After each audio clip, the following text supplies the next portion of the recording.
ॐ नमः श्रीयतिराजाय विवेकानन्दसूरये सच्चित्सुखस्वरूपाय स्वामिने तापहारिणे स्वामिने तापहारिणे।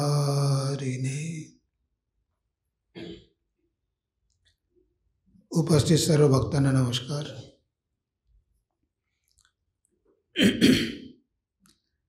विवेकानंद व्याख्यानमालेचं आजचं आपलं तिसरं पुष्प आहे ज्ञानयोग। ज्ञानयोग म्हणजे काय? सनातन धर्माचा आधार आहे वेद, आणि आपल्याकडे 4 वेद आहे। सनातन धर्मालाच आपण हिंदू धर्म म्हणतो। आपले प्रमुख शास्त्र 3च आहे। तसे शास्त्र अनेक आहे, पण जर कोणी विचारलं की सनातन धर्माची मूल शास्त्र कोणती, तर एक आहे उपनिषद, ब्रह्मसूत्र आणि भगवद्गीता। कारण या 3ही ग्रंथांमध्ये जी काही सत्य आहे ती सगळी सनातन सत्य आहे। त्याला आपण वेदांत म्हणतो किंवा उपनिषद म्हणतो। आपल्याला 4 वेद दिलेले आहे। 4 वेद आहे जीवन जगण्याची पद्धती।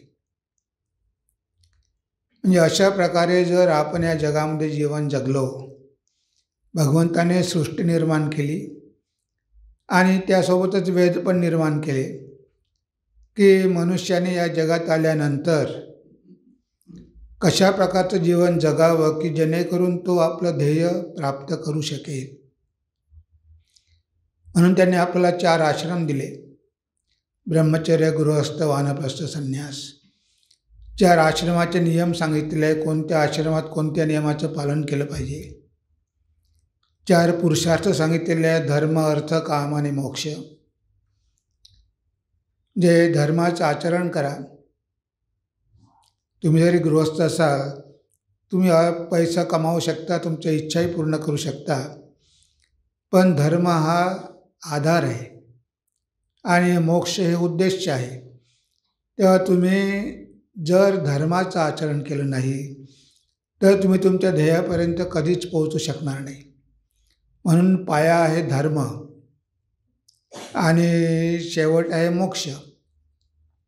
आणि यामध्ये बाकी सगळं जे काही सांगितलेलं आहे, पहिले कर्मकांड आहे, नंतर उपासनाकांड आहे, शेवटी ज्ञानकांड आहे। यालाच आपण वेदांत म्हणतो। म्हणजे इथे फक्त ज्ञानच आहे। पण हे ज्ञानकांड बरेच वर्ष दुर्लक्षिलं गेलं, त्याकडे लोकांनी जास्त लक्ष दिलं नाही। कर्मकांडामध्ये सगळे गुंतलेले होते। आता कर्मकांडामध्ये काय आहे की तुम्ही अशा प्रकारे कर्म केले तर तुम्हाला ह्या गोष्टी प्राप्त होतील, आणि लोकांना भौतिक गोष्टीच पाहिजे होत्या, म्हणून त्यांनी नुसतं कर्मकांडच आचरण केलं।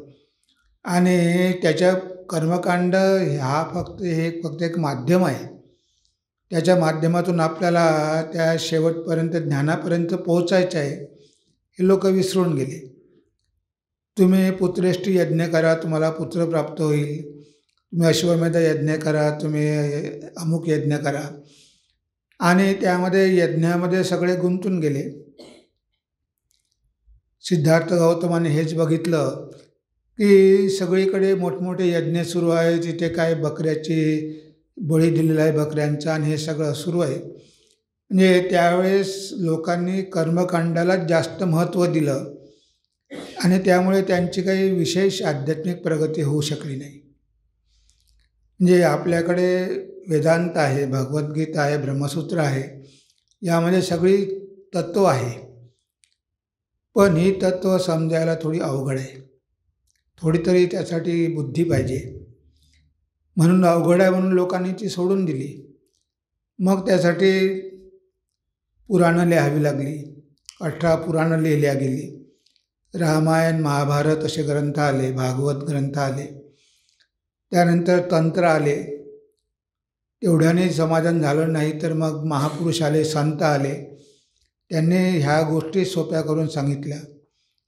वेदाताचो अर्थ आमासाची ठावा तुकाराम महाराज म्हणतात. इचरांनी व्हावा भार केवळ. तर ह्या संतांनी सांगितलं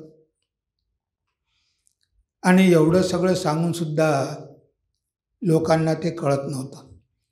म्हणजे हळूहळू मनुष्याची बौद्धिक पातळी एवढ्या खालच्या स्तरावर गेली की ह्या सगळ्या गोष्टी समजून घेण्याचं सामर्थ्यच तो गमावून बसला. आणि आपल्याला माहिती आहे की 1000 वर्षाच्या गुलामीमध्ये बरेच लोक नास्तिक व्हायला लागले. त्यांना वाटू लागले की हे ग्रंथ वेद वगैरे ब्राह्मणांनी लिहिलेल्या पोथ्या आहे आणि त्यामध्ये काहीही सत्य नाही. आणि लोक कर्मकांड घेऊन होते. होम करायचा, पूजा करायची, मूर्तीपूजा करायची, याच्या पलीकडे काही कोणी गेले नव्हते. म्हणून वेदांतामध्ये किंवा सनातन धर्मामध्ये एवढी गहन तत्त्व लपलेली आहे ह्याची जाणीव जगाला नव्हती. त्यामुळे ते आपली निंदा करायचे की तुम्ही रानटी आहात, तुम्ही मूर्तीपूजक आहात. कारण आपण सगळे त्यामध्येच मग्न होतो. त्याच्या पुढच्या पायरीवर आपण कधी गेलोच नाही. आणि म्हणून सगळे नास्तिक व्हायला लागले. आपण बघतो कलकत्त्यामध्ये लोकांना नास्तिक होण्यामध्ये जास्त अभिमान वाटू लागला. विज्ञानाचं युग आलेलं होतं. ज्या गोष्टी आपण बघू शकत नाही त्यावर विश्वास ठेवायचा कशाला. म्हणजे त्यांना एक्सपेरिमेंट पाहिजे होता. पण अध्यात्मामध्ये तुम्ही एक्सपेरिमेंट करून दाखवू शकत नाही. ही स्वतःची अनुभूती असते.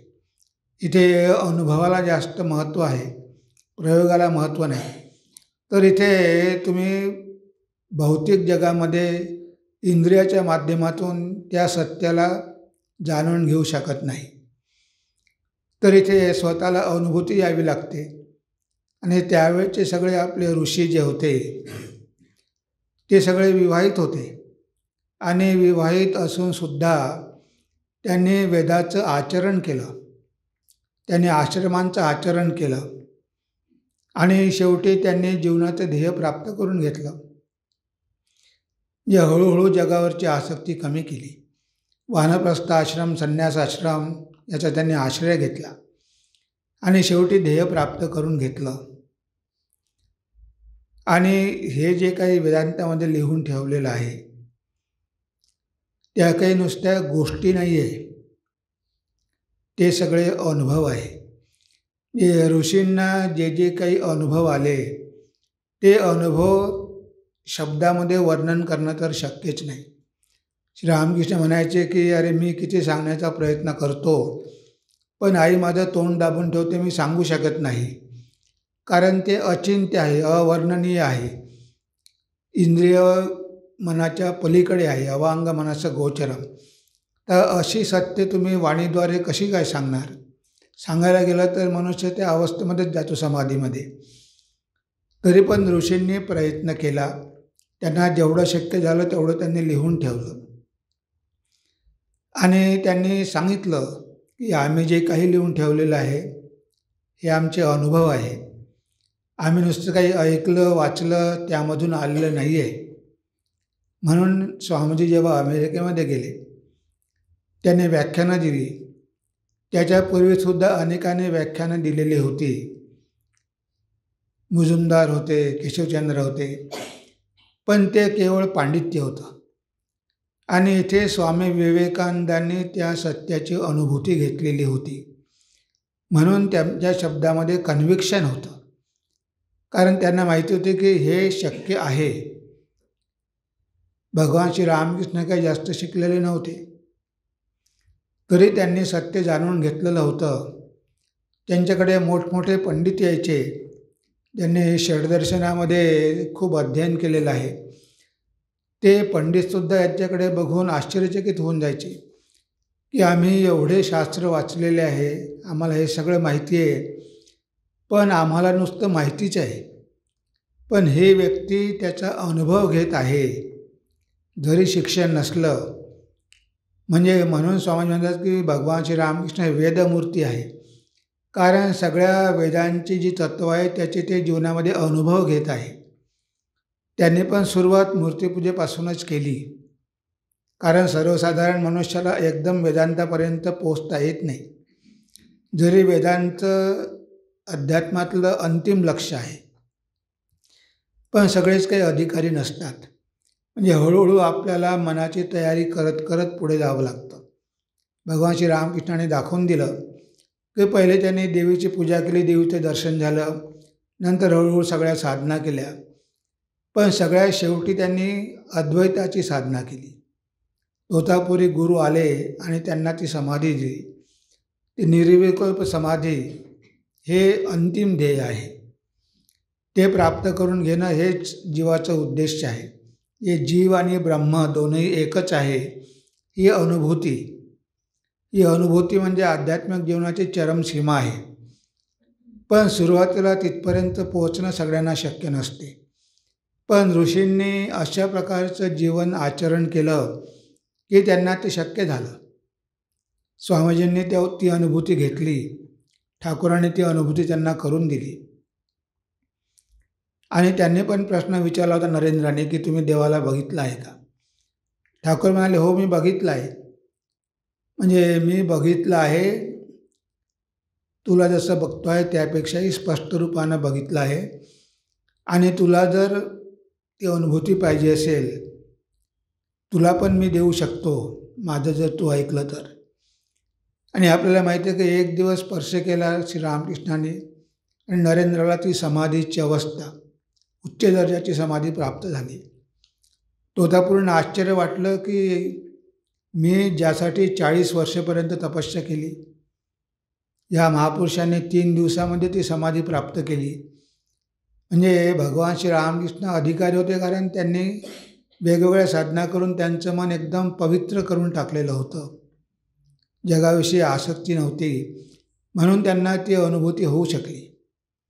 ते वेदामध्ये ऋषी म्हणतो, वेदाहमेतं पुरुषं महांतं आदित्यवर्ण तमस परस्तात् तमेव विदित्वा अतिमृत्युमेती नान्यपंथा विद्यते अयनाय.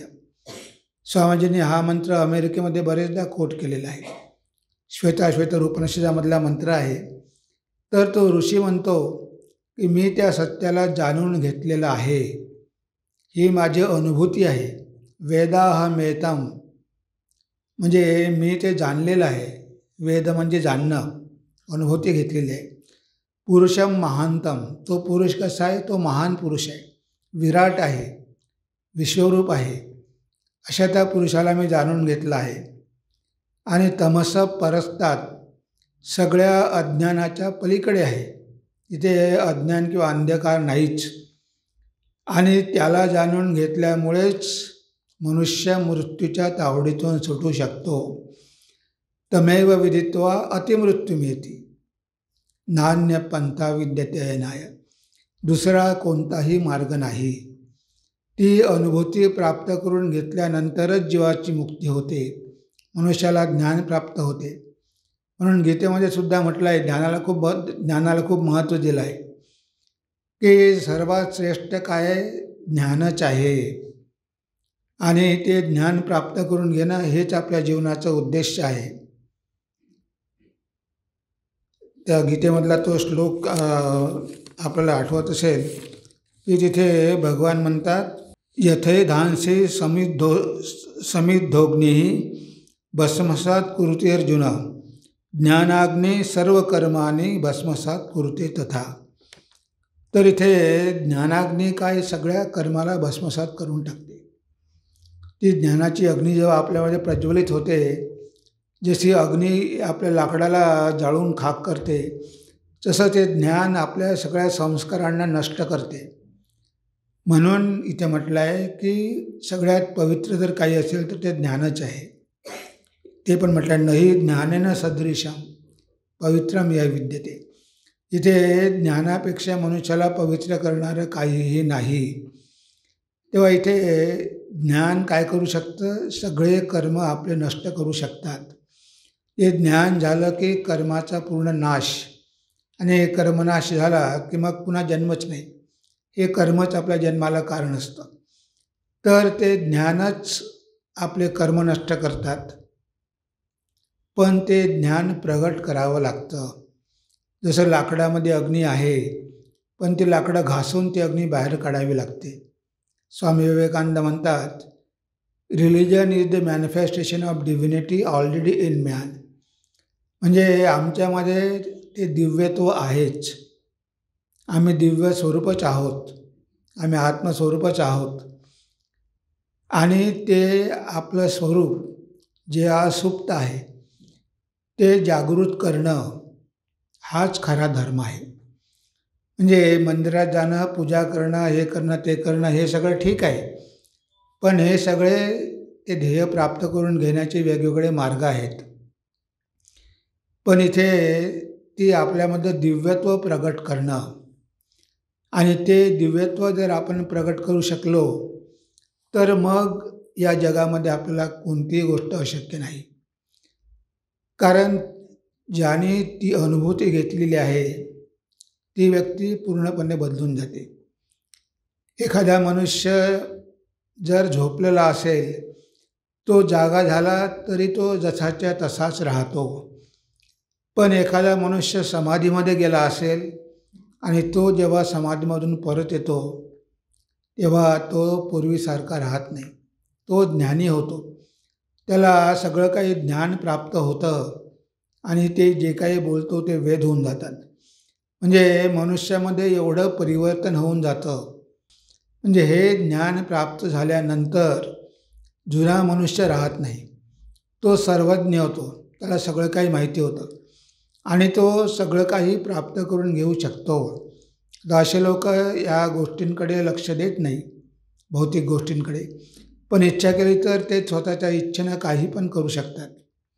हे त्यांना शक्य असतं. विश्वामित्रानं त्रिशंकू स्वर्ग निर्माण केलेला होता. बघा किती सामर्थ्य होतं. जेव्हा इंद्र म्हणाला की मी येऊ देणार नाही त्रिशंकूला स्वर्गामध्ये, तर विश्वामित्राने एक नवीन स्वर्ग तयार केला.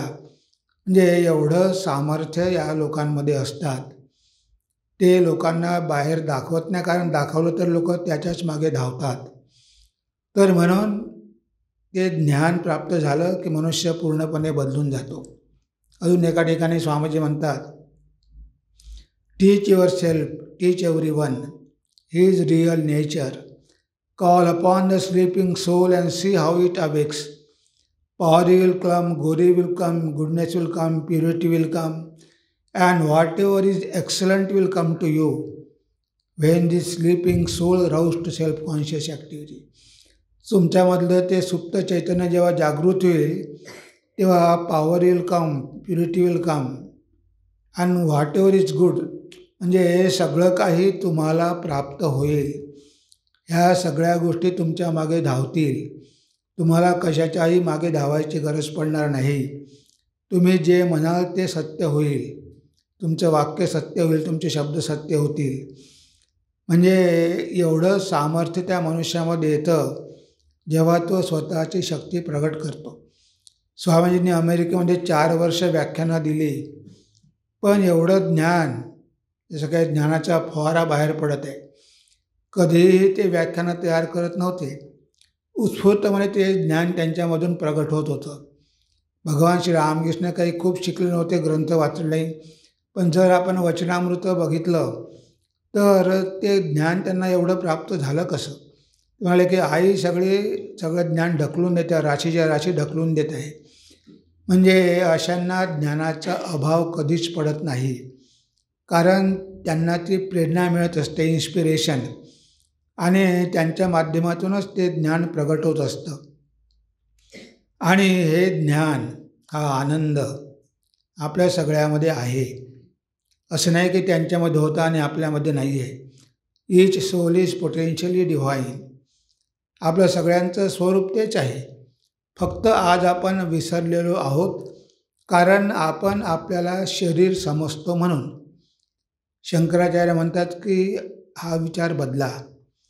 मनोबुद्धी अहंकार चित्तानि नाहम, न च श्रोत्र जिह्वे न च घ्राण नेत्रे, न च व्योम भूमी न तेजो न वायु, चिदानंद रूप शिवोहम शिवोहम. मी शरीर नाही, मन नाही, बुद्धी नाही, इंद्रिय नाही, अहंकार नाही, चक्षु नाही, स्रोत नाही, मी पंचभूत नाही, पंचवायू नाही, तर मी चिदानंद रूप शिवोहम शिवोहम. तर मी तो आनंद स्वरूप, सच्चिदानंद स्वरूप आत्मा आहे. आणि आपण खऱ्या अर्थानं तो आत्माच आहोत आणि सगळं काही आपल्यामध्येच आहे. सच्चिद आनंद. सत म्हणजे नेहमी जिवंत राहण्याची इच्छा. सत्स्वरूप म्हणजे तो कायमचा राहणारा. आपल्या सगळ्यांना वाटते की आपण अमर झालो पाहिजे, आपला मृत्यू नाही आला पाहिजे. आता आपण जर स्वतःला शरीर समजलो तर शरीराला मृत्यू येणारच. पण ह्या शरीरामध्ये जो आहे त्याला कधीच मृत्यू नाही, तो अमरच आहे. म्हणजे आपल्याला अमरत्व पाहिजे, पण ते अमरत्व आपल्याला या मर्त्य देहामध्ये पाहिजे. पण ते अमरत्व आपल्यामध्ये आहे, आपल्याला फक्त शोधायचं आहे. आपण हे विसरून गेल्यामुळे की आपण अमरच आहोत. अर्जुन जेव्हा म्हणाला की युद्ध करणार नाही कारण तिथे मरावं लागेल, तेव्हा भगवान म्हणतात की अरे तू एवढा घाबरतोच कशाला. नैनम छंदन्ति शस्त्राणि नैनम दहती पावक न चैनम क्रीडयन्त्यापो न शोचयति मारुतः. अरे तुला अग्नी जाळू शकत नाही, शस्त्र कापू शकत नाही, तुला वारा सुकवू शकत नाही, पाणी बुडवू शकत नाही. तू स्वतःला शरीर समजतो म्हणून तू एवढा घाबरतो आहेस. पण तुझ्यामध्ये जे चैतन्य आहे त्याचा मृत्यू नाहीच आहे. जेव्हा अलेक्झांडर भारतामध्ये आला, त्याला गुरुने सांगितलं की भारतामध्ये खूप योगी ऋषीमुनी आहेत, तर एखाद्याला घेऊन ये. आता तो अलेक्झांडर आला, सगळ्या भारतामध्ये फिरला, त्यानं युद्ध वगैरे जिंकली आणि हिमालयामध्ये गेला आणि एक तिथे योगी बसलेला होता. खडकावर बसलेला आहे आणि आनंदामध्ये आहे, जरी त्याच्याजवळ कोणतीही वस्तू नाही. निर्धनोपी सदा सुखी. हे निर्धन आहे पण खूप सुखी आहे. तेव्हा अलेक्झांडर म्हणाले की तुमच्याकडे काहीही नाही पण तुम्हाला एवढा आनंद आहे, तुम्ही खूप संतुष्ट आहात, याचं रहस्य काय आहे. तर म्हणजे हे रहस्य मला तुमच्याकडून शिकायचं आहे. तर तुम्ही राहून जा माझ्यासोबत काही दिवस, मी शिकवेल. नाही नाही मी राहू शकत नाही, पण तुम्ही माझ्यासोबत चला, मी तुम्हाला राजवाड्यात ठेवेल, ज्या काही सुविधा पाहिजे त्या सगळ्या तुम्हाला देईल. तो म्हणाला की मी काही जंगल सोडून जाणार नाही, त्यामुळे तुम्हाला सगळं काही मिळेल. तुला मी कितीही तुम्हाला दिलं तरी मला कशाची गरज नाही, मी त्या आनंदामध्ये आहे. तेव्हा त्याने तलवार काढली. जर म्हणे तुम्ही माझ्यासोबत आला नाही तर मी तुम्हाला मारून टाकेल. तेव्हा तो योगी जोरजोरात हसतो. अलेक्झांडर, जीवनामध्ये पहिल्यांदा तू खोटं बोलत आहेस. मला मारण्याचं सामर्थ्य कुणामध्ये आहे? तू जास्तीत जास्त माझं शरीर मारू शकतो, पण मला नाही मारू शकत. मला कळून चुकलेलं आहे की मी अमर आहे, मी शरीर नाहीच आहे. म्हणजे बिलकुल मृत्यूचं भय नाही. आणि तो आनंद असा असतो की त्याची कोणत्याही आनंदासोबत तुलनाच होऊ शकत नाही. आपल्याला वाटते की ह्या जगामध्ये आपल्याला भरपूर आनंद मिळेल, नाम, यश, सत्ता, पावर, पैसे, पण तो आनंद, त्या आनंदाची तुलना ह्या कशाची होऊ शकत नाही. यमलब्ध्वाचा परम लाभम मन्यसे नाधिकम ततः यस्मिन् स्थितो हि दुःखेन गुरुणापि विचाल्यते. म्हणजे 6व्या अध्यायामध्ये म्हणतात भगवान की यमलब्ध्वाचा परम लाभम मन्यसे न अधिकम ततः.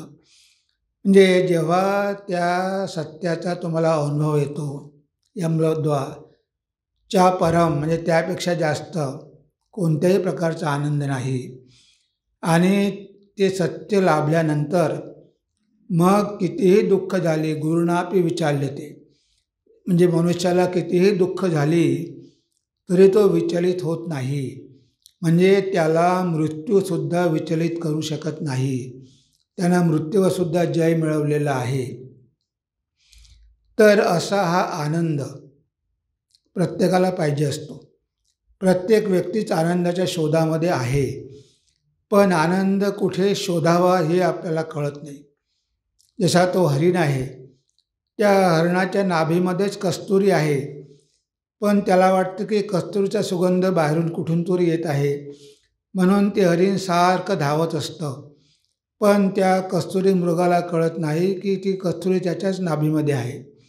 नाभि में रहते कस्तुरी मृगभागे सब और रे, छोड़ दे झूठे सुख की आशा कर निज अंतर खोज रे. तेव्हा त्या कस्तुरीसारखं बाहेर धावण्याची आशा सोडून स्वतःमध्ये शोधा, कारण ते सत्य आपल्यामध्येच आहे, अगदी आपल्या जवळ आहे, आपलं स्वरूपच आहे. आपण आत्मस्वरूपच आहोत. फक्त आपण ते स्वरूप आज विसरलेलो आहोत. जरी आपल्यामध्ये आहे, पण त्याची जाणीव नाही, कारण आपल्याला जगामध्ये अनुभव येत असतो. आपण म्हणतही असतो की ही माझी कार आहे, आपण म्हणतो. तर ही माझी कार आहे म्हणजे मी या कारचा मालक आहे, माझ्या मालकीची कार आहे असं आपण जरी म्हणतो. असं कोणी म्हणत नाही की मी कार आहे. जर कोणी म्हणेल की मी कार आहे तर लोक त्याला मूर्खात काढतील. आपण म्हणतो की ही माझी कार आहे आणि मी या कारचा मालक आहे. हेच उदाहरण आपल्याला कठोपनिषदामध्ये दिलेलं आहे. आत्मानं रथिनं विद्धी शरीरं रथमेव तु, बुद्धिं तु सारथी विद्धी मन प्रग्रवानर, इंद्रियाणि हयानाहुर्विषयांस्तेषु गोचरान्, आत्मेंद्रिय मनोयुक्त भोक्ता राहू मनीषिणः. त्या 2 श्लोकामध्ये कठोपनिषदामध्ये सांगितलेलं आहे की शरीर तर एक रथ आहे. जशी आपली कार असते तसं हे शरीर कारसारखं आहे. जसं आपण कारला मी म्हणत नाही, तसं आपण या शरीराला जर आपण मी म्हणत असू, तीच आपली घोडचूक आहे. मी शरीर नाही. तर हे शरीर काय आहे? माझं राहण्याचं घर आहे. म्हणजे हा एक रथ आहे. आत्मानं रथिनं विद्धी. आत्मा या रथामध्ये बसलेला स्वामी आहे, तो रथाचा मालक आहे. आणि हे शरीर काय एक रथ आहे. म्हणजे आपलं शरीर आपली कार आहे, आपण कार नाही. आपण या कारमध्ये बसून असलेले मालक आहोत, पण आपण स्वतःला कार समजतो. इथे ऋषी तेच सांगतात की तुम्ही शरीर नाही. शरीर एक तुम्हाला दिलेला, भगवंताने दिलेला रथ आहे. तो तुम्हाला भगवंताने रथ बनवून दिलेला आहे, आईच्या गर्भामध्येच बनवून दिलेला आहे. पण हा रथ बनवून भगवंत त्यामध्ये विराजमान झालेले आहे. आता हा रथ तुम्हाला कशासाठी बनवून दिलेला आहे की या रथामध्ये बसून तुम्ही भवसागर पार करा. म्हणजे शरीर कशासाठी दिलं की तुम्ही तुमच्या ध्येयापर्यंत पोचण्यासाठी. रथ कशासाठी आहे की तुम्हाला युद्ध जिंकण्यासाठी आहे. त्या रथामध्ये बसून तुम्हाला प्रवास करायचा आहे, तुमच्या गंतव्यस्थानी जायचं आहे, त्यासाठी रथ दिलेला आहे. आता जरी शरीर आणि आत्मा ह्या 2 गोष्टी स्पष्टपणे वेगळ्या आहे, पण आपण काय करतो, सगळी मिसळ करून टाकतो. आपण म्हणतो की मी आंधळा आहे. आता आपण जेव्हा म्हणतो मी आंधळा आहे, तेव्हा आपण आपल्या इंद्रियाशी स्वतःला एक करतो. जे मीला त्या डोळ्याशी जोडतो. माझा डोळा आंधळा आहे, मी आंधळा नाही. तेव्हा आपण म्हणतो की मी आंधळा आहे, तेव्हा आपण स्वतःला डोळाच समजतो, म्हणून म्हणतो की मी आंधळा आहे, मी लंगडा आहे. आता मनुष्य लंगडा असला आणि आंधळा असला, ती सगळी त्याची इंद्रिय आहे, सगळी शरीर आहे. तो वेगळा आहे आणि त्याला माहिती आहे की माझा एक पाय तुटलेला आहे, माझा पाय तुटलेला आहे, त्याच्यामुळे मी काही लंगडा झालेलो नाही आहे. माझा एक डोळा गेलेला आहे, म्हणून मी काही आंधळा झालेलो नाही आहे. म्हणजे आपल्याला माहिती आहे का आपण इंद्रियापासून, मनापासून बिलकुल वेगळं आहोत. आपण म्हणतो की माझं मन आज फार चंचल आहे किंवा माझं मन डिप्रेशनमध्ये गेलं होतं. आता जेव्हा आपण म्हणतो की माझं मन, आपल्याला स्पष्टपणे माहिती असते की मन हे माझं आहे. आपण कधी मी मन आहे असं म्हणत नाही.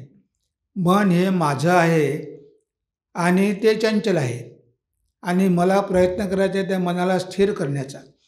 म्हणजे मी मनाच्याही पलीकडे आहे, मनाचा साक्षी आहे. मनामध्ये येणारा प्रत्येक विचार मी बघणारा आहे. तर आपण मनाची ईशा आहोत, मनीषा. आपण मनाचेही भगवंत आहोत. मनाकडे आपण बघत असतो.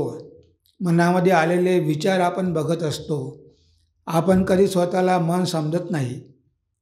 पण इथे चुकून काय झालं, त्या आत्म्याशी आपण ह्या सगळ्या गोष्टी जोडलेल्या आहेत. त्या आत्म्याचा यशाची काहीही संबंध नाही. जेव्हा तो आत्मा शरीर सोडून जातो, मग त्याच्यासोबत काय जातं? ना शरीर जात, ना डोळे जात, ना कान जात, ना काही जात. मेल्यावर मग ब्राह्मणी राहत नाही, क्षुद्री राहत नाही, क्षत्रिय राहत नाही, वैष्णवी हे राहत नाही, तो तर वैश्य राहत नाही. म्हणजे तो आत्मा जसा ज्योतिर्मय शुद्ध आहे तसाच तो निघून जातो. ह्या जगामध्ये आल्यानंतर हे सगळी नाती गोती, जात कुळ हे सगळं जोडलं जातं. पण त्यापूर्वीही याला ह्या काहीच गोष्टी नव्हत्या. आता एका ब्राह्मणाच्या परिवारामध्ये आत्म्याने जन्म घेतला म्हणून तो ब्राह्मण झाला, पण तो ब्राह्मण नाहीच. या परिवारामध्ये जन्म घेतला म्हणून आपण त्याला ब्राह्मण म्हणतो. त्याला कोणत्याही प्रकारची उपाधी लावता येत नाही. पण आपण ह्या जगामध्ये आल्यानंतर सगळ्या उपाधी लावतो. ऑलरेडी उपाधी आहेच शरीर. आता पुन्हा शरीरावर आपण पुन्हा उपाधी लावतो. मी काय आहे, मी MP आहे, मी MLA आहे, मी मिनिस्टर आहे, मी अमुक आहे. आता ह्या सगळ्या आपण उपाधी लावत जातो. ऑलरेडी शरीर ही एक मोठी उपाधी आहे आणि पुन्हा आपण त्यावर या उपाधी जोडत जातो आणि ती उपाधी गेली तरी आपल्याला समाधान वाटत नाही. समजा आता 5 वर्ष मी होतो मंत्री. आता 5 वर्षानंतर मी इलेक्शनमध्ये हारलो, आता काही नाही, तरी एक्स मिनिस्टर आहे का नाही. म्हणजे ती मिनिस्टरशिप गेली तरी तो विसरू शकत नाही. तो म्हणते की भूतपूर्व मंत्री म्हणतो, तो भूतपूर्व MLA. म्हणजे त्याला ते धरूनच ठेवावं असं वाटतं. जरी ते पोझिशन गेली असली तरी अजूनही त्याचा त्या पोझिशनवरचा मोह गेलेला नाही.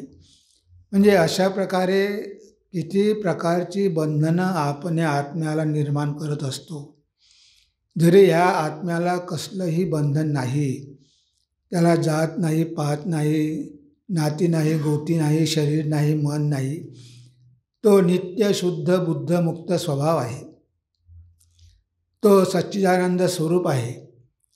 त्याच्यामध्ये कुठलीही काहीही भेसळ नाही आणि तो आत्माच आपण आहोत. म्हणून आपण म्हणतो अहम ब्रह्मास्मी, मी ब्रह्मच आहे. आपल्याला जीवत्व आलेलं आहे कारण आपण स्वतःला जीव समजतो म्हणून जीवत्व आलेलं आहे. आणि वेदांत आपल्याला हेच सांगतो की तुम्ही स्वतःला जीव समजू नका, तुम्ही स्वतःला नेहमी आत्माच समजा. इथे वेदांतामध्ये साधना सांगितलेली आहे, श्रवण मनन निधिध्यासन. तर पहिले ह्या गोष्टी श्रवण कराव्या लागतात. आत्तापर्यंत रात्रंदिवस आपल्या कानावर पडतं, अरे तू अमुक आहे, तू अमुक आहे, तू अमुक आहे. आता नाव दिलेलं आहे आईवडिलांनी, जन्मातच आपण नाव घेऊन आलेलो नाही. पण ते नाव दिल्यानंतर आपण त्या नावाशी एकात्म होतो. मग कोणी विचारलं तू कोण आहे, मी रामू आहे, मी गोमू आहे, मी अमुक आहे. अरे तू रामूही नव्हता आणि सोमूही नव्हता. त्या आईवडिलांनी नाव दिलं म्हणून तू रामू झाला, त्याच्यापूर्वी तुला कुठे नाव होतं. तेव्हा काहीही नसते, आपल्याला नाव पण नसते. पण बघा कशा उपाधी आपल्या वाढत जातात. म्हणजे मग त्या नावाशी आपण एक होतो आणि आपण ते नावच स्वतःला समजतो. नाम आणि रूप यामध्ये आपण आसक्त होतो. पण वैदिक काळात काही अशा माता होत्या की त्या मुलांना लहानपासूनच शिकवायच्या की रे बाबा नाही, तू हे सगळं काही नाही. मदालसा नावाची आई ती मुलाला पाण्यात टाकताना झोके देताना गाणी म्हणते, त्वमचे निरंजन त्वमचे निरंजन. अरे बाळा, तू ते आत्मस्वरूप निरंजन नित्यशुद्ध आत्मा आहे, तू काही हे शरीर नाही. म्हणजे लहानपणापासूनच मुलांना सत्य सांगितलं जातं की तू शरीर धारण केलेलं आहे, पण शरीर काही तुझा खरा स्वभाव नाही. तुझा खरा स्वभाव आत्मस्वरूपच आहे, तू आनंद स्वरूपच आहे, तू अमरच आहे. हे लहानपणापासून शिकवलं जातं आणि ते स्वामीजींनी सगळीकडे सांगितलं. लोक म्हणायचे की हे तत्त्व लोकांना समजणार नाही. ते म्हणाले, का समजणार नाही? मी अगदी सोपं करून लोकांना सांगेल. My ideal indeed can be put into few words and that is to preach and to mankind their divinity and how to make it manifest in every moment of life. Swami म्हणतो की माझ्या जीवनाचं ध्येय जर कोणतं असेल तर हेच आहे. ह्याच कार्यासाठी मी जन्म घेतलेला आहे. My ideal can be put into few words. काय आहे ते? To preach and to mankind their divinity. म्हणजे मनुष्याला त्यांचं दिव्यत्व समजून सांगणं आणि दैनंदिन जीवनामध्ये ते दिव्यत्व कसं प्रगट करावं हे त्यांना सांगणं, हेच माझं ध्येय आहे. तर इथे स्वामीजींना हेच सांगायचं होतं की आपण सिंहस्वरूप आहोत, पण आपण स्वतःला मेंढरी समजतो आणि ब्याव करतो. आपण सिंहगर्जना केली पाहिजे. मी तो आत्मरूपी सिंहच आहे, मी काय हे शरीर नाही. तर हे सांगण्यासाठीच हे महापुरुष आलेले होते. त्यांनी परत आपल्याला सांगितलं की हे तुमचं जीवत्व सोडून द्या. नेहमी असा विचार करा की तुम्ही हे क्षुद्र शरीर नाहीच, तर तुम्ही यामध्ये वास करणारा आत्मा आहे. आणि हे सगळ्यांना शिकवा. Teach yourself, teach everyone his real nature. म्हणजे प्रत्येकाला हेच शिकवा की तुम्ही आत्मस्वरूपच आहात. जर एखाद्या कोळ्याला वाटलं की मी आत्मा आहे, तो चांगला कोळी होईल. वकिलाला शिकवलं तर तो चांगला वकील होईल. विद्यार्थ्यांना शिकवलं तो चांगला विद्यार्थी होईल. म्हणजे जे नाही त्याला आपण खरं समजतो आणि जे आहे त्यावर आपला विश्वास नाही. म्हणजे आज अशी परिस्थिती झालेली आहे की ही महान तत्त्व, कारण ही तत्त्व अतिशय सूक्ष्म आहेत. आता ही सूक्ष्म तत्त्व पकडण्यासाठी मन पण सूक्ष्म पाहिजे. अनोरणीयान महतो मह्यान आत्मस्य जंतो निहितो गुहायाम तमा कर्तो पश्यति वीत शोक धातू प्रसादात महिमान आत्मना. तर अणुपेक्षाही अणु आहे, जरी ह्या सगळ्यांच्या हृदयामध्ये आहे. येषु सर्वेषु भूतेषु गूढात्मानं न प्रकाशते दृश्यते त्वग्रया बुद्ध्या सूक्ष्मया सूक्ष्मदर्शिनी. जरी हा आत्मा सगळ्यांच्या हृदयामध्ये वास करतो, येषु सर्वेषु भूतेषु, पण तो कसा आहे? न प्रकाशते, तो प्रकाशित होत नाही. कारण त्यासाठी काय पाहिजे? सूक्ष्मदर्शी पाहिजे. दृश्यते असं नाही की बघू शकत नाही. दृश्यते त्वग्रया बुद्ध्या, ज्याची अग्रबुद्धी आहे म्हणजे एकाग्र बुद्धी आहे. दृश्यते अग्रया बुद्ध्या सूक्ष्मया सूक्ष्मदर्शिभिः. आत्म्याला बघण्यासाठी किती मनाला सूक्ष्म करावं लागतं. आज आपलं मन एवढं काही स्थूल झालेलं आहे.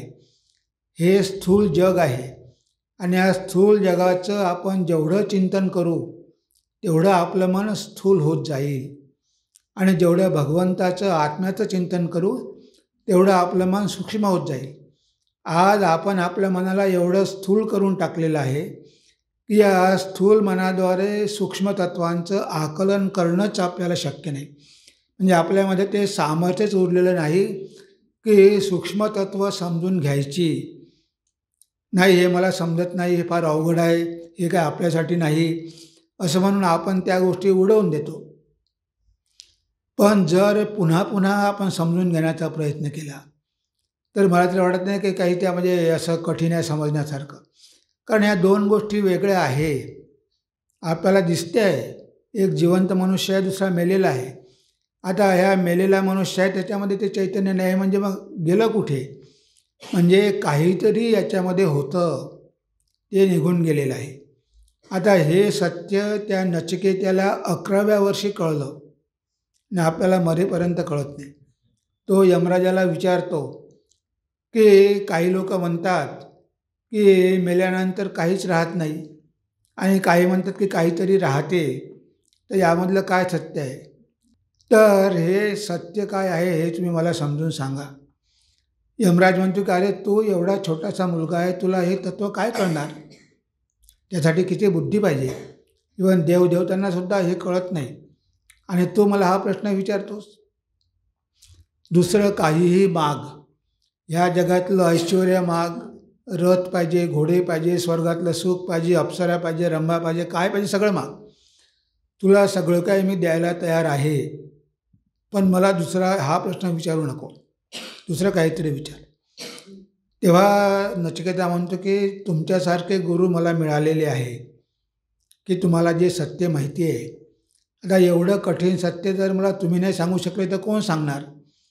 मला हेच पाहिजे, तुम्ही जे काही मला ऑफर केलेलं आहे ते सगळं तुमच्याजवळच राहू द्या, हे सगळं तुमच्याकडे राहू द्या, मला याची कशाचीही गरज नाही, मला सत्य जाणून घ्यायचं आहे. आता ही तीव्र इच्छा मनामध्ये निर्माण झाल्याशिवाय कोण या मार्गाकडे येईल. ज्याच्या मनामध्ये या जगाविषयीच कामना आहे, ज्याला असत्यच जाणून घ्यायचं आहे, तो सत्याकडे कधीही वळणार नाही. आणि म्हणून आपण बघतो की आध्यात्मिक जीवनामध्ये किंवा आध्यात्मिक जीवनाकडे वळणारे लोक फार कमी असतात. कारण त्यांना वाटतं की आपला याच्याशी काहीही संबंध नाही. अरे बाबा, याच्याशीच आपला खरा संबंध आहे, हेच खरं सत्य आहे. आपण ज्याला खरं म्हणतो ते खरं नव्हतंच आणि खरं नाहीच. ते काही राहणारं नाही कायमचं, ते कायमचं टिकणारही नाही आहे. आपलं खरं स्वरूप जाणून घ्या आणि मुक्त व्हा. आता हे शरीर आपण अचानक धारण केलं आहे, आकस्मिक धारण केलेलं आहे, ते काही आपलं खरं स्वरूप नाही. याच्यापूर्वी आपण हजारो शरीरं धारण केली आणि हजारो शरीरं गेलीसुद्धा. म्हणजे असं नाही की पहिल्यांदाच आपण हे शरीर धारण केलेलं आहे. पण प्रत्येक वेळेस आपण ही घोडचूक करतो. म्हणजे आपण आपल्याला ओळखण्यासाठी कधी प्रयत्नच करत नाही. कारण हे जग इंद्रियाद्वारे दिसणार आहे म्हणून सोपं आहे, पण ते तत्त्व अतिशय सूक्ष्म आहे. परांची खाणी व्यतृणच स्वयंभू, तस्मात् परांग पश्यति न अंतरात्मन, कश्चित धीरा प्रत्यगात्मानमैक्षत, आवृतचक्षुः अमृतत्वमिच्छन्. तेव्हा इथे कठोपनिषद म्हणते की भगवंताने आपली इंद्रिय बहिर्मुख केलेली आहे, परांची खाणी, आणि त्यामुळे आपण बाहेरचं जगच बघत असतो. कानाद्वारे ऐकतो, डोळ्याद्वारे बघतो, तोंडाद्वारे बोलतो, पण आपल्या आतमध्ये जे तत्त्व आहे, परांची खाणे व्यतृण स्वयंभू, तस्मात् परांग पश्यति न अंतरात्मान, आपल्या अंतरात जो आत्मा आहे त्याला कोणी बघत नाही. पण असे काही लोक आहे, त्यांची संख्या अतिशय विरळ आहे. कश्चित धीर, त्यांना धीर म्हटलं आहे. धीर पुरुष आहे, कारण हे तत्त्व जाणून घेण्याची तयारी सर्वसाधारण मनुष्य करू शकत नाही. त्यासाठी प्रचंड इच्छाशक्ती पाहिजे, म्हणजे तो कसा पाहिजे, धीर पाहिजे. तर असे काही धीर पुरुष असतात, त्यांची संख्या फार कमी असते. कच्चित धीरा प्रत्येक आत्मानमैक्षत, त्या आत्म्याला बघण्याची त्यांची इच्छा असते आणि ते अमृतत्वमिच्छन्, अमृतत्वाला प्राप्त होतात. म्हणजे असं नाही की ते तत्त्व जाणून कोणीच घेऊ शकत नाही, पण मन स्थूल असल्यामुळे सूक्ष्म गोष्टीचं आकलन होत नाही आणि प्रयत्न करण्याची इच्छा नसते. म्हणून सगळे लोक ज्या मार्गाने जातात तो मार्ग त्यांना सोपा वाटतो, कारण हा मार्ग म्हणजे थोडा कठीण आहे. पण आपल्या ऋषींनी पण म्हटलं आहे की तेवढा सोपा नाही आहे. म्हणजे वस्त्राच्या धारेवरून चालण्यासारखं आहे. क्षुरस्य धारा निशिता दुरत्यया, दुर्गम पतस्तत कवयो वदन्ति, उत्तिष्ठत जाग्रत पाप प्राप्य वरान् निबोधत, क्षुरस्य धारा निशिता दुरत्यया, दुर्गम पतस्तत कवयो वदन्ति. ऋषी म्हणतात की उठा, जागे व्हा. किती दिवस या अज्ञान अंधकाराच्या मोहामध्ये झोपून राहणार. तुम्ही जन्मोजन्मी झोपूनच आहात. उत्तिष्ठत जाग्रत आणि प्राप्यवरा निबोध, जोपर्यंत तुम्ही ध्येय प्राप्त करत नाही मोक्ष, तोपर्यंत जन्मोजन्मी प्रयत्न करतच राहा. एकाच जन्मात होईल याची काही गॅरंटी नाही, कारण क्षुरस्य धारा निशिता दुरत्यया. म्हणजे हा मार्ग अतिशय अवघड आहे आणि वस्त्राच्या धारेवरून चालण्यासारखा आहे. कधीही तुमचा पाय कापू शकतो, कधीही निसरड्या मार्गावरून तुम्ही घसरून पडू शकता. तरी पण घाबरू नका. पडलं म्हणून पुन्हा उठा, पुन्हा मार्गाला लागा. म्हणजे आता आपण पडलं, कितीतरी असे लोक असतात आध्यात्मिक जीवनामध्ये येतात, पण ते मध्येच सोडून जातात. कारण त्यांना जमत नाही. त्यांना सुरुवातीला वाटतं की आपल्याला जमेल. कितीतरी साधू ब्रह्मचारी जॉईन करतात. आता जे जॉईन करतात सगळेच काही शेवटपर्यंत टिकत नाही.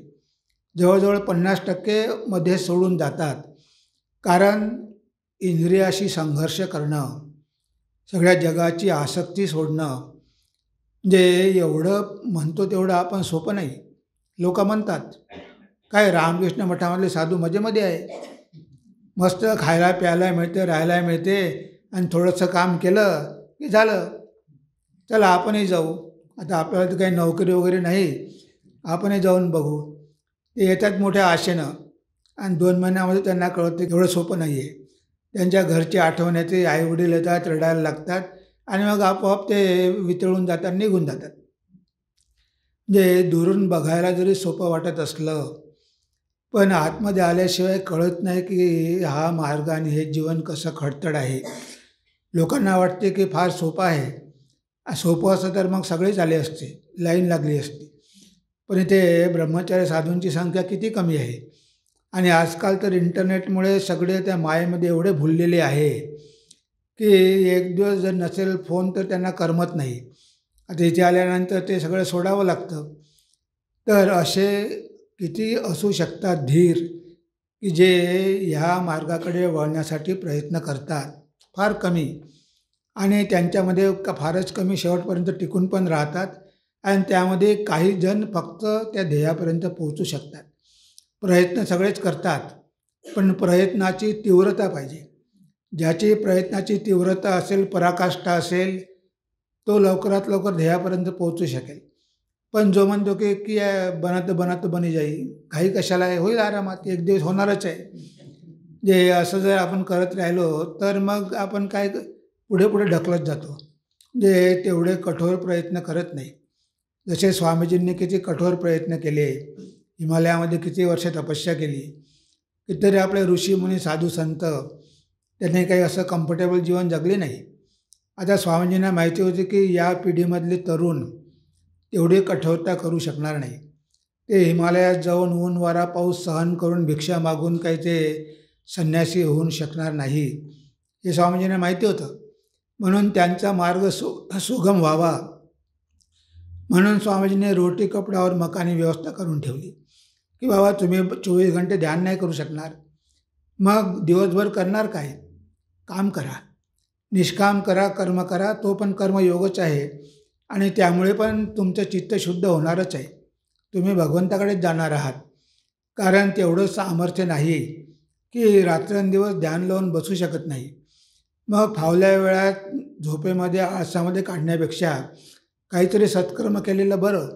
म्हणून स्वामीजींनी हा कर्मयोग इंट्रोड्यूस केला की जेणेकरून आपण निष्काम कर्म करूनसुद्धा आपली प्रगती करून घेऊ शकतो. म्हणून स्वामीजींनी चारही योगाचा समन्वय केला.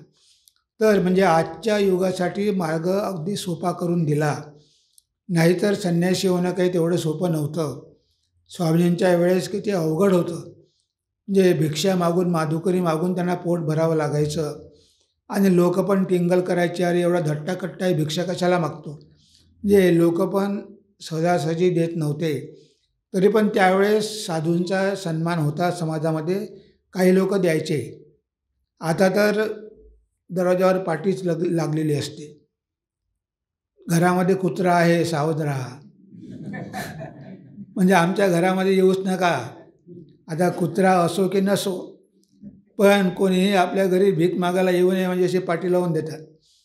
त्यामुळे आजच्या जमान्यामध्ये माधुकरी करून जगणं फार अवघड आहे. काहीतरी समाजासाठी केलं तरच समाज तुम्हाला खाऊ घालेल. याचं नावे नुसतं बसून राहू आणि लोकांनी आम्हाला आयतं आणून द्यावं असं काही आजकाल शक्य नाही आहे. असो, तर हे सत्य झालं एक.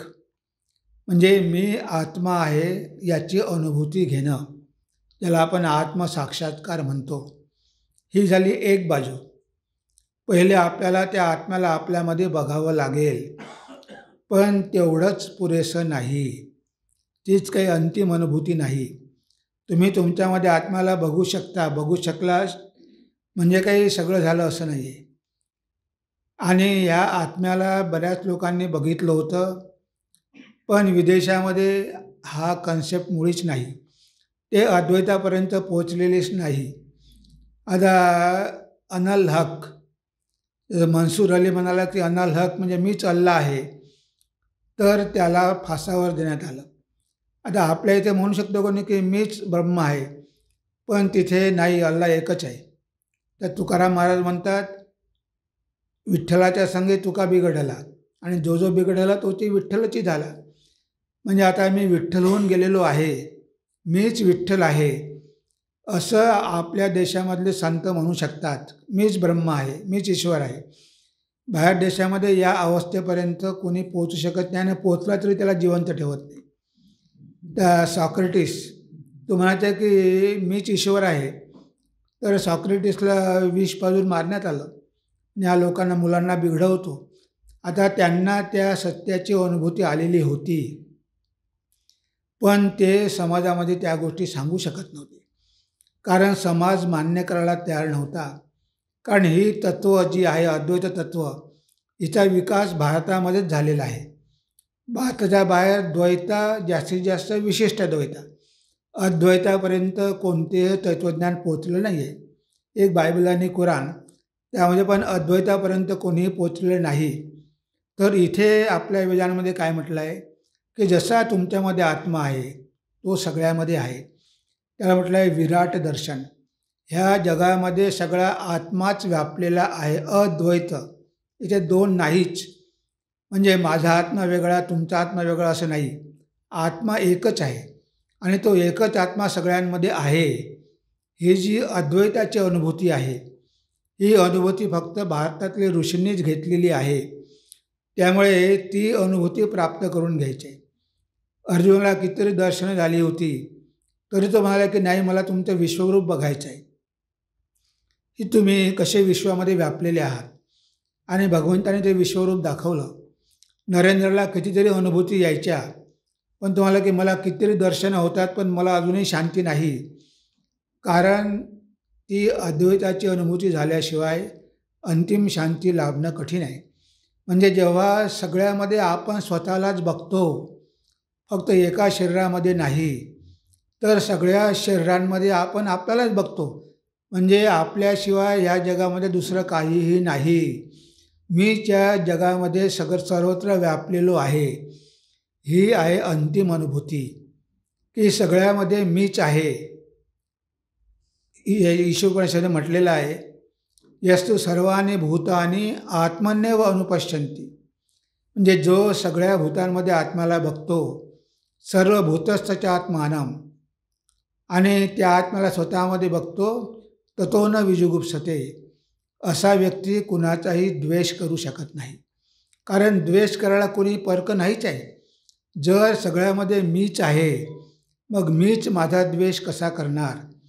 जो मनुष्य सगळ्यामध्ये आत्म्याला बघतो आणि स्वतःमध्ये आत्म्याला बघतो, तो मनुष्य कुणाचाही द्वेष करू शकत नाही. न विजुगुप्सते. तर यस्तु सर्वाणि भूतानि आत्मन्येव अनुपश्यति. सगळ्या भूतामध्ये आत्म्याला बघतो आणि सर्व भूतस्थच आत्मानं, आणि सर्व भूतांना आत्म्यामध्ये स्वतःमध्ये बघतो, अशी व्यक्ती कोणाचाही द्वेष करू शकत नाही. भगवान श्री रामकृष्ण एक गोष्ट सांगायची. एकदा गुरुदेव निघाले, भिक्षेला बाहेर गेले. त्यांनी भिक्षा केली आणि रस्त्यामध्ये एक भांडण सुरू होतं. आता ते मध्ये भांडणामध्ये पडले, भांडण मिटवण्याचा प्रयत्न केला. आता ते भांडण तर मिटलं नाहीच, पण त्या दोघांनी या साधूला चांगलं बढवलं, बेदम मारलं. तो बिचारा खाली पडला, बेहोश झाला, त्याला काही ज्ञान नाही. तो करायला गेला चांगलं, पण त्याच्यावरच बिनसलं. शेवटी शिष्य आले आणि गुरुला घरी घेऊन गेले. बेहोश होते. त्याच्या तोंडामध्ये थोडं दूध वगैरे टाकलं, म्हणजे गुरुला होश आला. मग शिष्याला वाटलं की आता आपले गुरु आपल्याला ओळखतात की नाही ते बघूया. मग विचारलं, गुरुदेव मला ओळखता का? एक शिष्य म्हणतो, त्यांचा सेवक, महाराज मला ओळखता का? हो म्हणे, ओळखतो.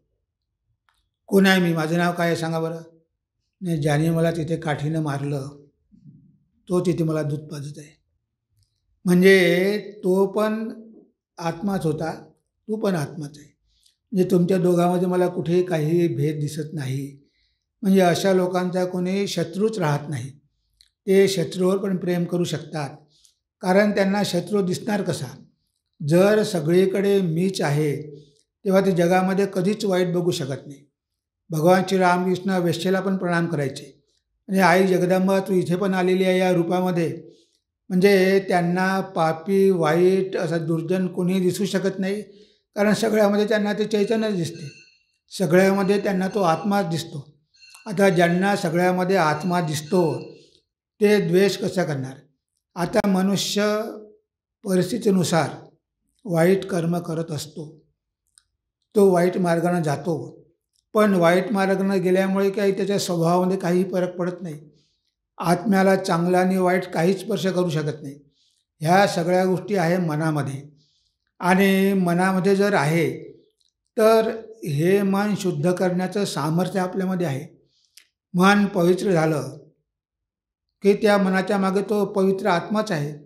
गिरीश घोषांनी किती पापं केली, पण तो ठाकुरांकडे आला. ठाकुरांनी त्याचा द्वेष केला नाही. तू दारुडे आहे की तू व्यभिचारी आहे असं काही म्हटलं नाही. म्हणजे एवढा पापी पण त्याचा स्वीकार केला आणि शेवटी त्याच्यामधले दोष सगळे काढून टाकले. त्याच्या सगळ्या सवयी निघून गेल्या. म्हणून तर भगवंताला आपण पतित पावन म्हणतो. भगवंत सगळे आपले दोष दूर करू शकतात. त्यांच्यामध्ये ते सामर्थ्य आहे. नुसत्या स्पर्शानं सगळे कर्म आपले नष्ट करू शकतात. सगळे प्रारब्ध कर्म नष्ट करू शकतात. तर वेदांताचे हे 2 तत्त्व महत्त्वाचे. एक म्हणजे माझ्यामध्ये आत्माच आहे आणि प्रथम मला माझ्यामध्ये आत्म्याची अनुभूती घ्यावी लागेल. पहिले मला आत्मसाक्षात्कार करावा लागेल. मी चैतन्य आहे, मी आत्मस्वरूप आहे हे जाणून घ्यावं लागेल. ते जाणल्यानंतर मग त्याच आत्म्याला सगळ्यामध्ये बघावं लागेल. जसे ज्ञानेश्वर महाराजांना रेड्यामध्ये पण भगवंत दिसला.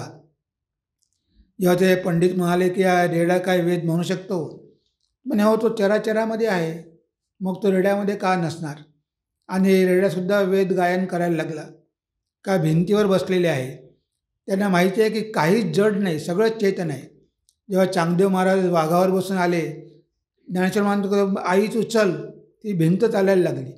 म्हणजे भिंतीमध्ये सुद्धा ती चैतन्य आहे. ह्या जगामध्ये जड नावाची कोणती गोष्टच नाही आहे.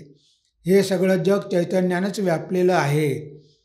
जेव्हा दक्षिणेश्वरला काही जण लॉन होती, त्या हिरोळीवरून चालत होते, तर ठाकूरांच्या छातीवर वेदना व्हायला लागल्या. तुम्ही अरे त्यांना थांबायला सांग. कारण ते बघत होते की त्या गवतामध्ये पण तेच आहे आणि गवतावरून चालत असल्यामुळे त्यांच्या हृदयामध्ये वेदना झाल्या. 2 कोळी भांडत होते नौकेमध्ये आणि एका कोळ्यानं त्याला दुसऱ्या कोळ्याच्या पाठीवर जोरात थापड मारली आणि चांगली त्याच्या पाठीवर तिथे हे पण उमटले 5 बोटं. आणि इकडे श्रीरामकृष्ण ओरडले, अरे कोणी मारलं, कोणी मारलं. हृदयनाथ धावून आले, काय झालं मामा, काय झालं मामा? अरे म्हणे बघ बरं. तर पाठीवर बघितलं तर वळ आला होता. सांगा म्हणे तो कोण आहे, तुम्हाला मारलं, मी त्याला बघून घेतो. तेव्हा ते म्हणाले, अरे मला कोणी मारलं नाही, त्या कोळ्यानं दुसऱ्या कोळ्याला मारलं. आता एका कोळ्यानं दुसऱ्या कोळ्याला मारलं आणि त्याचा वळ ठाकूरांच्या पाठीवर उठला. म्हणजे ठाकूर त्या कोळ्यांशी त्यावेळेस समाधीमध्ये एक झालेले होते. म्हणजे त्यांचे अनुभव म्हणजे यांचे अनुभव होते. त्याला मारलं म्हणजे यांना मारल्यासारखं झालं.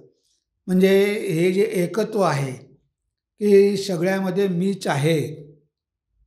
जसं आपलं शरीर आहे. आता आपल्या दाताने जर आपली जीभ चावली तर आपण काही दात तोडून टाकत नाही. कारण आपल्याला माहिती आहे की दातही आपलेच आहे आणि जीभही आपलीच आहे. आता कोणाला सजा करणार? दोन्ही आपल्या शरीराचे भाग आहे. म्हणून तुकाराम महाराज म्हणतात विष्णुमय जग. म्हणजे हे जग कसं आहे? विष्णुमय आहे आणि वैष्णवांचा धर्म. विष्णुमय जग, वैष्णवांचा धर्म, भेदाभेद भ्रम अमंगळ आणि कोणाही जीवाचा न घडो मत्सर वर्म सर्वेश्वर पूजनाचे. म्हणजे हे सगळे जे आहे ते काय आहे? भगवंताचेच अवयव आहे, एका शरीराचे अवयव आहे. म्हणून कोण्याही जीवाचा माझ्याकडून मत्सर घडू नये. कारण त्यांना त्या एकाशिवाय काही दुसरं दिसतच नाही. आणि याच आधारावर स्वामीजींनी कर्मयोग सुरू केलेला आहे की आज आपल्याला ती अनुभूती नाही, पण तो शिव प्रत्येकामध्ये आहे. आणि त्या शिवाला बघून तुम्ही पूजा करा. म्हणजे शिवभावे जीवसेवा हे सगळ्या संतांनी, काही कवींनी पण सांगितलेलं आहे. कधी होऊनी देव भिकारी, अन्नासाठी आर्त पुकारी. अवती भवती असून दिसेना, शोधितो साकाशी. कुठे शोधिशी रामेश्वराने, कुठे शोधिशी काशी. तर तोच भगवंत अन्नासाठी आर्त करतो. म्हणजे दरिद्र देवो भव, मूर्ख देवो भव. त्याच्यामध्ये देव दिसत नाही आणि कुठे आकाशामध्ये देवाला तू शोधतो आहेस. तर हे कवींनी, संतांनी, ऋषींनी सगळ्यांनी आपल्याला सांगितलं आहे की जगामध्ये तो भगवंत सोडून काहीही नाही. तुमच्यामध्ये तर तो आहेच, पण कणाकणामध्ये तो व्यापलेला आहे.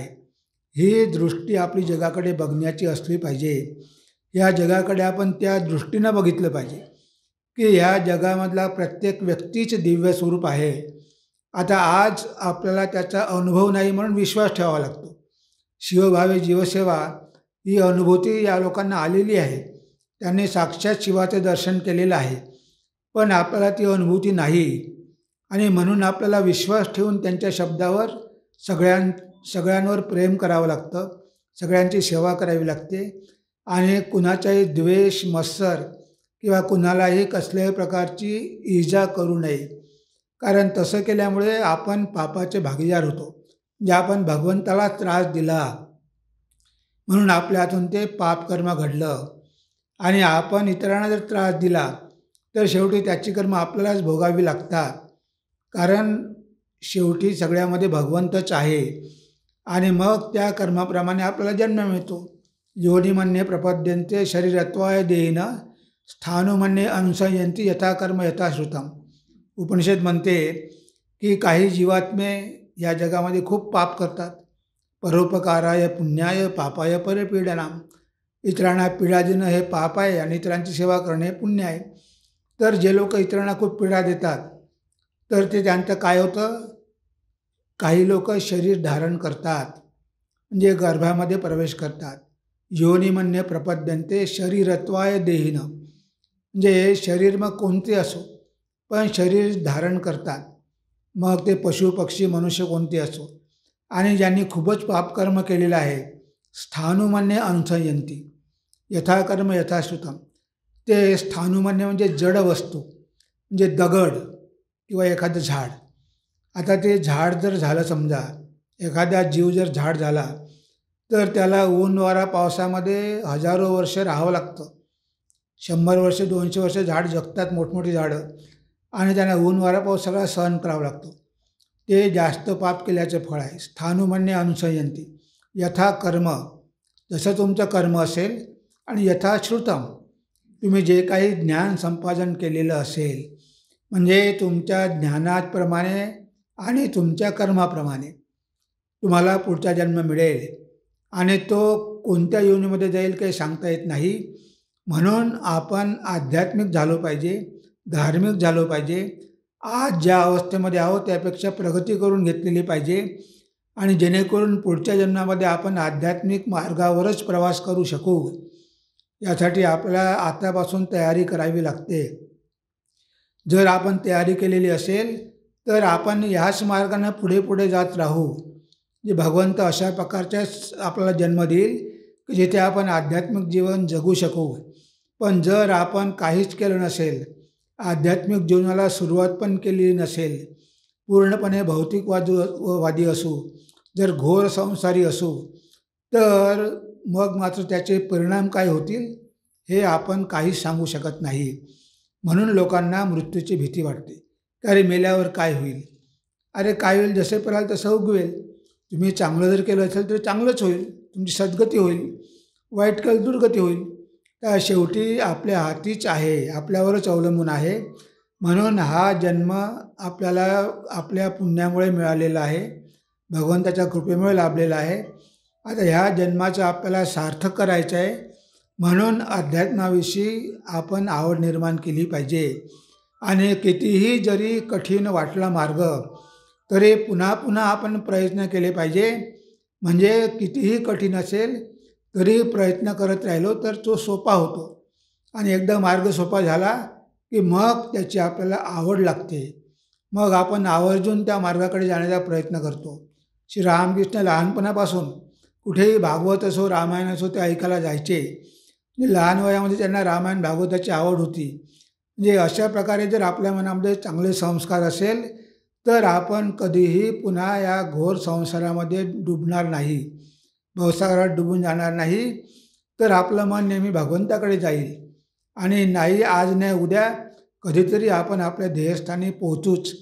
जरी 1-2 जन्म लागले तरी हरकत नाही, नाहीतर कल्पांतापर्यंत वाट बघावी लागेल. आता हा कल्प किती वर्ष चालणार? लाखो वर्ष हा कल्प चालणार. तर लाखो वर्ष आपल्याला जन्म मृत्यूच्या चक्रातून मुक्त होण्यासाठी लागेल. आपण काही केलं नाही तर आपण लाखो वर्ष भटकतच राहू. पण जर प्रयत्न केले तर लवकरात लवकर आपण मुक्ती प्राप्त करून घेऊ शकतो आणि हे संसाराचं बंधन तोडू शकतो. आणि ते आपण करावं म्हणूनच महापुरुष येऊन पुन्हा पुन्हा आपल्याला सांगतात की किती दुःख भोगता, बरेच जन्म यायला तुम्ही दुःख भोगलेले आहे. आता अजूनही तुमची दुःख भोगायची तयारी आहे का? कारण तुम्हाला वाटतं की इथे सुख आहे, पण सुख पाहता जवा एवढे दुःख पर्वत एवढे. सुख फारच कमी आहे, दुःखच दुःख आहे. अनित्यम असुखम लोकम इमं प्राप्य भजस्व माम. हे जग अनित्य आहे आणि असुख आहे, ते सुख नावाची गोष्ट नाही. म्हणून भगवंत म्हणतात की माझं भजन करा, मला प्राप्त करून घ्या, म्हणजे तुम्ही सगळ्या दुःखातून मुक्त व्हाल. कितीही पापी असेल त्याला पण मी मुक्त करू शकतो. धर्माधर्म परित्यज्य मामेकम शरणं व्रज अहम त्वा सर्व पापेभ्यो मोक्षयिष्यामि मा शुचः. तुला सगळ्या पापापासून मी मुक्त करू शकतो, पण मला शरणागत झाला तर. ही भगवंताची वाणी आहे. तेव्हा आपल्याला अशा प्रकारे जीवन जगायचे आहे की जेणेकरून आपण आपल्या ध्येयाच्या जवळ जाऊ शकू. ज्या कंडिशनमध्ये आपण असू तिथूनच आपल्याला आपला प्रवास सुरू करायचा आहे. त्यासाठी काही जोरजबरदस्ती करून करायचे नाही, कारण आपोआपच आपली भगवंताकडे जर ओढ झाली तर बाकीच्या गोष्टी आपोआपच कमी कमी होत जाईल. आपल्याला जबरदस्तीनं काहीही सोडावं लागणार नाही. फक्त आपल्या ध्येयाकडे वाटचाल करत राहायचं नियमितपणे, हेच आपल्याला करायचं आहे.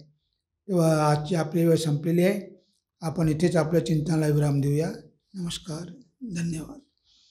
ओम शांती शांती शांती. हरि ओम तत्सत्. श्रीरामकृष्णार्पणमस्तु.